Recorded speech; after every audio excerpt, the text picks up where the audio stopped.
Indo British advanced pain clinic నొప్పి మాయం surgery దూరం ఫర్ అపాయింట్మెంట్స్ 9155515563. నమస్తే, welcome to iDream. It's me Anusha Komal. ఇవాళ మన గెస్ట్ సామాజికవేత్త అడ్వకేట్ సుభాష్ని గారు ఉన్నారు. వారితో మాట్లాడదాం. నమస్తే మేడం. నమస్తే అండి.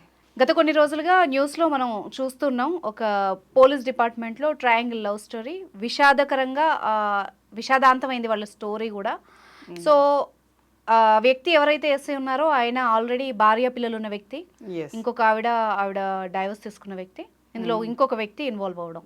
అంటే మనం సాధారణ ప్రజల్లో మనం ఇలాంటి రిలేషన్షిప్స్ అవి సాడ్ ఎండింగ్స్ చూస్తూ ఉంటాం. బట్ ఒక బాధ్యతాయుతమైన పదవిలో ఉండి ఒక సమాజాన్ని ఇన్స్పైర్ కానీ ఎఫెక్ట్ చేసే విధమైన పొజిషన్లో ఉన్న వాళ్ళు కూడా దీనికి బాధితులుగా అంటే నిలబడుతున్నారు. అంటే మనం ఎలా చూడాలి ఈ రిలేషన్షిప్స్ని? ఇందులో అంటే తలుచుకుంటే ఇలాంటి సంఘటనలు ఎక్కువ స్థాయిలలో యూత్ని అయినా కానీ వివాహం చేసుకునే వ్యక్తులైనా ప్రేమించే వ్యక్తులని భయభ్రాంతులకు గురి చేసే సంఘటనలు ఇవి. అవును, ఎందుకంటే బాధ్యతయుతమైన పొజిషనే కాదు, చాలా అంటే సమాజంలో చాలా కీలకమైన వ్యవహారాన్ని ఈ సమాజాన్ని తీర్చిదిద్దే లా అండ్ ఆర్డర్కి సంబంధించిన వ్యక్తుల యొక్క మరణం అది చాలా భయంకరమైనది. అవును, ఎందుకంటే ఒక సామాన్యుడికి ఏదైనా జరిగితేనే మనం చాలా ఫీల్ అయిపోతాము. అలాంటిది ఒక మరణమే అంటే suicide, 3 members at a time suicide అంటే మీరు చూడండి ఎంత పెద్ద భయంకరమైన ఇది. అందులో ఈ ఏరియాస్లలో మన దగ్గర ఇలాంటివి జరగడం అంటే అది చాలా భయంకరంగానే. అందులో పోలీస్ దాంట్లో ఇంతకుముందు కూడా ఒక ఇన్సిడెంట్ కూడా ఒక మహిళని ప్రేమించుకున్నారని వాళ్ళు చంపేసిండ్రు, ప్రేమించి పెళ్లి చేసుకున్నారని. అందరు కానిస్టేబుల్ అంటే ఒక పోలీస్ అంటే మనకు ఒకలాంటి ఫీల్, అంటే చాలా అంటే మనకు ఎంతో బలంగా ఉంటుంది, సమాజానికి బలంగా ఉండేదే పోలీస్ వ్యవస్థ. అవును, అలాంటిది ఒక ఎస్ఐ పొజిషన్లో ఉన్న వ్యక్తి ఆయన తప్పు చేసిండా లేదా అన్నది మనం ఒక కార్నర్లో తీసుకున్నాం ఒకవైపు. బట్ మరణించండు. ఇప్పుడు వాళ్ళు అంటే వాళ్ళ చుట్టాలు కానీ అతన్ని ఏ విధంగా ఒక అంటే ఏం నెగిటివ్లో ఆయనని తీసుకురావద్దు మీడియా దయచేసి, ఆయన చాలా మంచోడు అని చెప్తున్నారు. మరోవైపు వాళ్ళ భార్య గొడవ చేసుకొని వెళ్ళిపోయింది అన్నది మరోవైపు మనకు కనబడుతుంది. అంటే ఇక్కడ ఒక కానిస్టేబుల్ పొజిషన్లో ఉన్న ఒక విమెన్ ఏదైతే ఉన్నారో ఆమె డైవర్స్ అయి ఉన్నది. అంటే ఒక పోస్ట్ అక్కడ ఖాళీ ఉన్నది, హస్బెండ్ పోస్ట్ ఈజ్ వేకెంట్ అక్కడ. అదే క్రమంలో మళ్ళా అదే దాంట్లో పనిచేస్తున్న వ్యక్తి అక్కడే ఉన్నారు, కంప్యూటర్ ఆపరేటర్. మరి ఆ వ్యక్తి ఈ అమ్మాయి రాక వీళ్ళు ముందు ఉన్నారు, ఎస్ఐ తర్వాత వచ్చాడు. వీళ్ళ పరిచయం ఎక్కువ అయ్యి ఉంటుంది నా దృష్టిలో. అయితే వీళ్ళ పరిచయాన్ని ఆయన వచ్చిన తర్వాత, ఎస్ఐ వచ్చిన తర్వాత ఎస్ఐకి పరిచయం అవ్వడం వల్ల మేబీ అది ఒక ట్రయాంగిల్ క్లాష్గా ఏర్పడ్డాయి. ఏది ఏమైనా నువ్వు ట్రయాంగిల్ అను యాంగిల్ ఏదైనా కానివ్వండి, సమాజానికి బాధ్యత, నీ నీ నీ యొక్క విధి నిర్వహణ అన్నది చాలా ఇంపార్టెంట్ పోలీస్కి. ఎస్పెషల్లీ ఆమె కానిస్టేబుల్ ఆయన లైఫ్లో ఉన్నా లేకున్నా భార్య ఉన్నదండి, భార్య బిడ్డ పిల్లలు ఉన్నారు అన్నది ఏర్పడుతుంది కదా. That is all. మనకు నువ్వు ఇంకొక అమ్మాయిని తో మాట్లాడడం తప్పు కాదండి, వ్యవహారాన్ని నువ్వు నీ వైపు తిప్పుకోవడమా లేకుంటే దాంట్లో ఇంటర్ఫిరెన్స్ కావాలన్నది తప్పది. ఆ వ్యక్తి తప్పు చేసిండా, ఆమెతోని రిలేషన్షిప్ ఉందా లేదా అన్నది మనం గమనించిన అతని మీదకి ఆల్రెడీ వచ్చేసింది. There is some triangle, there is some inter related affair between 3 of them. మధ్యలో కానిస్టేబుల్ కూడా ఇప్పుడు 3 చనిపోయినారు కాబట్టి మనం ఎంత మాట్లాడుకున్నా ఏమొస్తుంది?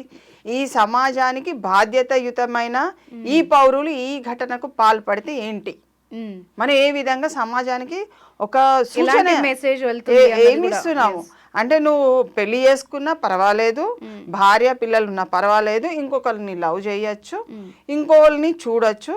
మరి అది కూడా ఆమె ఇంకోళ్ళతో లవ్ అఫేర్లో ఉన్న విధి విధానాలు మనకు సూచిస్తున్నాయి. సో ఇక్కడ ఏంటంటే ఎవరు ఏమైనా కానీ ఒక డిపార్ట్మెంట్కి సంబంధించిన వాళ్ళు. డిపార్ట్మెంటల్ గురించి చాలా పొగుడుకుంటూ చెప్పే విధానాలు చాలా చూసినాం మనం, చాలా పొగుడుతున్నారు కదా. ఇప్పుడు ఇలాంటి సంఘటనలు why don't you make any ఒక కౌన్సిలింగ్ ఎందుకు పెట్టకూడదు? డిపార్ట్మెంట్లోనే నువ్వు నీ డిపార్ట్మెంట్ ఉన్న వాళ్ళని నిన్ను ఒక సబ్ కమిటీ కూడా చెప్పాను నేను, ఒక కౌన్సిలర్నే నిర్వహించాలండి, ఒకరిని పెట్టేసేయాలి డిపార్ట్మెంటల్లో. ఇప్పుడు మీకు మేజర్ ప్రెస్ అడ్మినిస్ట్రేషన్స్ ఉంటాయి, ప్రెస్కి సంబంధించిన వాళ్ళు ఉంటారు. ఎవరైనా జర్నలిస్ట్కి ఏదన్నా అఘాత్యం జరిగింది, లేకుంటే డిప్రెస్డ్ అయిండ్రు, లేకుంటే స్ట్రెస్గా ఉన్నారు, they will refer to the counsellor దగ్గర నుంచి ఎస్ హీఈస్ ఓకే అని అంటే అతన్ని మళ్ళా డ్యూటీలకు they will give the remuneration అంత ఇస్తారు, వాళ్ళ మంత్లీ ఇన్కమ్ అంత ఇస్తారు. But still they will enquire with the status, what is the status of the journalist, whether he is acceptable, నార్మల్గా ఉన్నాడా. భార్యాభర్తల మధ్యన పంచాయతీ వచ్చినా they will send it. Okay, అలాంటి ఇన్స్టిట్యూషన్స్ ఉన్నాయండి మన దగ్గర. మరి నీ డిపార్ట్మెంట్ చాలా పెద్దది, అలా పంపించాలి వాళ్ళని. ఎందుకంటే ఇది నార్మల్ స్టేజ్లో డెత్ కాదండి, చాలా సీరియస్గా తీసుకోవాలి మనం. ఎస్ అంత చదువుకొని అంత పెద్ద పొజిషన్లో ఉన్న వాళ్ళే విచక్షణారహితంగా అంటే ఏం చేయాలి, ఏం చేయకూడదు, ఏం చేస్తే ఎలాంటి పరిణామాలు వస్తాయి అన్న స్పృహ లేకపోతే మామూలు జనాలకి ఎలాంటి మెసేజ్ వెళ్తుంది? ఎందుకంటే ఈ మధ్యకాలంలో మనం ఇల్లిసిట్ రిలేషన్షిప్స్ కానీ దానివల్ల వచ్చే కాన్సిక్వెన్సెస్ కానీ చాలా వరకు చూస్తున్నాం, ఫేస్ చేస్తోంది ప్రజెంట్ సొసైటీ. ఒక్కటండి దీనికి కారణాలు ఏంటంటే మనం ఏ వైపు పోతున్నామో, ఏ అగాధంలోకి మనం నెట్టివేయబడుతున్నాం అనేది మనకు తెలియట్లేదు. ఎందుకంటే this phone has created many nuisance.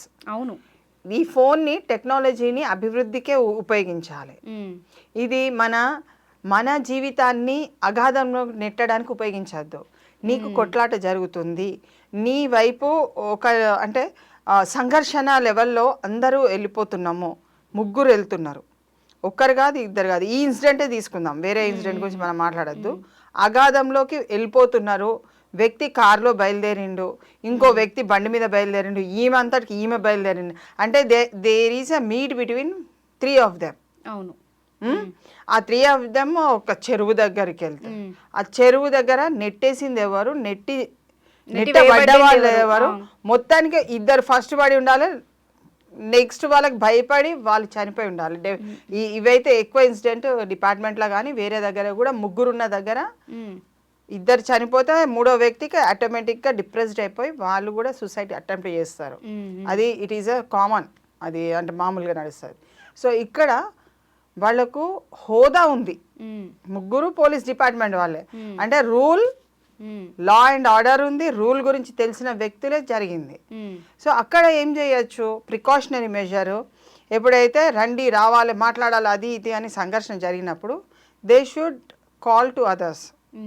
నాకు ఇట్లా అనిపిస్తుంది, మేము మాట్లాడడానికి వెళ్తున్నాము, ఒక సజెస్టివ్ పార్ట్ అనేది థర్డ్ పర్సన్ నుంచి తీసుకోవాలి, తీసుకొని అక్కడ ఆపేసుకోవాలి, కలవద్దు, మాట్లాడద్దు. అది నిశ్శబ్దంతో ఎవరి డ్యూటీ వాళ్ళు చేసుకుంటూ కొంతకాలం వెళ్ళిన తర్వాత పరిష్కారం అంతటా అయిపోతుంది. ఇంత మరణం చెందవలసిన అంత అవసరం లేదు.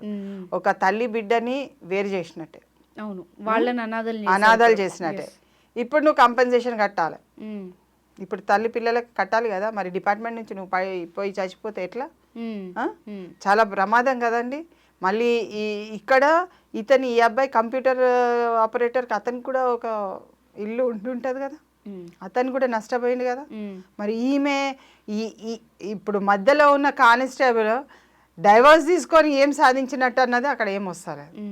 There is lack of knowledge అనే కాదు, పేషెన్సీ లేదు. ఫస్ట్ ఆఫ్ ఆల్ అంత ఆతృత పడి ఇప్పటికి చచ్చిపోవాల్సినంత అవసరం ఏముంది, చంపవలసినంత అవసరం ఏముంది.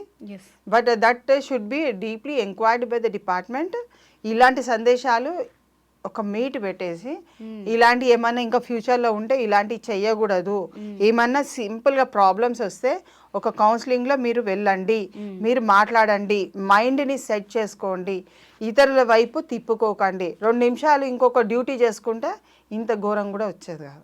ఏదో పని ఉన్నదని బయటికి పరిగెత్తండి, లేకుంటే యూ గో అవుట్ సైడ్, ఒక 2 రోజులు లీవ్ పెట్టుకోండి, వెళ్ళిపోండి. Why you want to send this type of messages? నీకు ట్రయాంగిల్ కానీ ఏ లవ్ అయినా కానీ space gap should be there. వ్యక్తికి మధ్యన ఒక గ్యాప్ ఉండాలి. ఉంటే బ్రతకచ్చు. భూమి మీద నూకలు బాకీ ఉన్నదనేది మనం బ్రతకచ్చు. కానీ గ్యాప్ లేకుండా కొట్లాడుకుంటూ ఉద్రేకం అని వస్తుంది కదా, అది ఇట్ లీడ్స్ టు వాడిని చంపాలా సావాలా రెండే వస్తాయి. 2 వే ఆన్సర్స్. ఇద్దరు వాడిని చంపాలి, నేను చావాలి. వీడు చచ్చిపోయినప్పుడు వాడు బతుకుండడం నేను బతుకున్నాను కదా అన్నది ఆడికి డౌట్ వస్తే ఆడు కూడా చచ్చిపోతాడు. ఉద్రేకంలో మనము ఏం చెయ్యలేము. అక్కడ కొంచెం గ్యాప్ తీసుకున్నారు అనుకోండి, ఒక ఛాయ్ తాగండి, బయటికి పోయి కొంచెం సేపు మాట్లాడండి, తెలిసిన వాళ్ళకి ఒక ఫోన్ చేయండి, అన్న ఏం సంగతి బాగున్నారా అని అంటే కూడా అక్కడ సమస్య పోతుంది.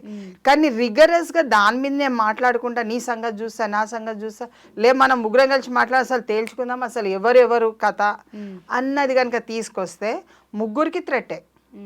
అది వీళ్ళ కేసే కాదు, అది ఒక పోలీసు వాళ్ళ కేసు కావచ్చు, ఇంకొక హయ్యర్ అఫీషియల్ కావచ్చు, సామాన్యుడే కావచ్చు, రాజకీయమే కావచ్చు. ముగ్గురు వ్యక్తుల మధ్య దగ్గర ఉన్న ఒక ట్రాజడీ లాంటి ప్రాబ్లమ్ని సొల్యూషన్గా ఒక స్పేస్ తీసుకొని దూరం వెళ్ళిపోవాలి. ఆ రోజు సంఘటన జరిగింది, ఇద్దరి మధ్యన గొడవైంది, గో బ్యాక్. ఆ రోజుకి వదిలిపెట్టండి ఆ సమస్యని. 2 రోజుల తర్వాత పెట్టుకోండి మళ్ళీ సమస్యని, మళ్ళీ ఇంకొక రోజు పెట్టుకోండి. కానీ ఫేజ్ వైజ్గా you divide the issue into phase wise, not life. సంఘటనని జీవితానికి ముడిపడి మరణించడం అన్నది అవివేకం. నీకు నీ దేశం గురించి నీ భక్తి లేదు. ఫస్ట్ ఆ ముగ్గురు వ్యక్తులకు కూడా దేశ భక్తి లేదు, తన గురించి భక్తి లేదు, తనంటే తను ఇష్టపడే వ్యక్తులు కాదు. నువ్వు చనిపోయినావు అంటే నిన్ను నువ్వు వదిలిపెట్టుకున్నట్టే, అంటే వేస్ట్ బిన్లో మనం వేసుకున్నట్టే, మనల్ని మనం వేస్ట్ బిన్నే. Live for the country. ఈ దేశానికి నేను ఏం చేయగలుగుతాను, ఏం చెయ్యాలి, ఏం చేసి చూపిస్తాను అన్నదే మనము సమాజానికి నేర్పించాలి. ఎప్పుడైతే తల్లిదండ్రులు పిల్లల్ని పుట్టగానే ఈ దేశం నీది, ఈ దేశం కోసం నువ్వు బతకాలి అని నేర్పించే తల్లిదండ్రులు, దేశం బాగుపడుతుంది. మీరు జపాన్ చూడండి, అది వాళ్ళ దేశం కోసం చేయమంటే ప్రాణాలు కూడా ఇచ్చేస్తారు. దేశమే ఇంపార్టెంట్ అండి. నువ్వు తల్లిదండ్రులు అంటే ఒక కుటుంబమే. When they grow up they give something for the country. నువ్వు 4 గంటలు వండుకున్నావు, 10 గంటలు వండుకున్నావు ఇంట్లో, ఆ దేశ పరిస్థితి నీరు గార్చినట్టే. 4 గంటలు పని చేసినావు, 10 గంటలు పని చేసినావు, you are giving something to the country. నువ్వు ఓన్ చేస్తున్నావు, నీకై నువ్వు తింటున్నావు, నీ మీద ఆధారపడలేరు. ఇప్పుడు ఈ ముగ్గురు చచ్చిపోయారు, ముగ్గురికి ఇంకెవరైనా ఆధారపడేట వాళ్ళు ఉంటే ఎంత కష్టం. అది కూడా ఇలాంటి రీజన్కి లవ్ రీజన్కి చనిపోవాల్సిన అంత కర్మ లేదండి వాళ్ళకి. అందరి సంపాదన పలురే, వాళ్ళు చాలా సంపాదిస్తున్నారు. బయట వచ్చేది వస్తుంది రాంది తర్వాత విషయం. అంటే విషయం ఏంటంటే వీళ్ళు ఆ స్టేజ్ వరకు ఒక జాబ్ తెచ్చుకొని ఎంత మంచి పొజిషన్ లో ఉన్నారంటే కష్టపడి సక్సెస్ అయినట్టే. కానీ ఎంత చిన్న అంటే మనకి బయట నుండి చిన్నగా అనిపించవచ్చు, వాళ్ళకి పెద్దగా అనిపించవచ్చు, కానీ లేదు ఎక్స్పర్ట్ సలహా తీసుకుంటే మంచిది అయి ఉండేదేమో. ఎక్స్పర్ట్ కాదండి, స్పేస్ ఇవ్వండి. కొట్లాట అయింది ఇద్దరి మధ్యన, ఎవరైనా కానీ ఇద్దరి మధ్యన కానీ ముగ్గురు మధ్యన కానీ 10 మంది మధ్యన, ఆ రోజు వదిలిపెట్టి నెక్స్ట్ డేకి వెళ్ళండి, సమస్య పరిష్కారం అయిపోతుంది. అదే రోజు కావాలి, అదే నిమిషంలో కావాలి, అప్పుడే కావాలి అని అంటే మార్గాలు రిజల్ట్ ఇలా మరణమే శరణ్యం అయిపోతుంది. That is not. పబ్లిక్ అలా చూపించద్దండి. They are something, they are good for the సిటిజన్గా బతకాలి. అది మనం ఇచ్చే సన్మార్గమైన ఉద్దేశం. అంతేగాని ఇలా చేయకూడదు, ఇలాంటి దుస్థితి ఇంకెవరికి రావద్దని మనము మొక్కుకోవాలి ఆ దేవుణ్ణి. సమాజానికి కూడా, యువకులు కూడా ఎవరైనా ప్రేమించినట్టయితే దయచేసి you attend the free counsellings ఉన్నాయి, ఫ్రీ కౌన్సిలింగ్స్ ఉన్నాయి. ఆ కౌన్సిలింగ్స్ అటెండ్ కాండి. ఇక్కడ సేవా ఆర్గనైజేషన్, ఇలాంటి మానసిక సమస్యలు ఏ ఉన్నా కూడా ఫ్రీ కౌన్సిలింగ్స్ చాలా ఉన్నాయి, చాలా చేయలేని వాళ్ళకి. మీరు ఈ ఫోన్ ట్యాప్ చేస్తే మీ ఫ్రీ కౌన్సిలింగ్స్ దొరుకుతాయి. ఒక్క నిమిషమే, ఒక 5 నిమిషాలు స్పేర్ చేస్తే యువర్ లైఫ్ ఈస్ బ్యూటిఫుల్. అవును, make your life beautiful, not for the suicide are death. Your parents, me parents కోసం బతకండి, దేశం కోసం బతకండి, సమాజం కోసం బతకండి.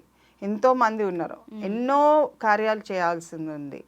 అభివృద్ధియే మన దిశగా వైపు ప్రయాణించాలి తప్ప ఇలాంటి స్టేట్మెంట్స్ ఇవ్వకుండా ఉంటే ఇంకా బాగుంటుంది. Right, thank you very much ma'am.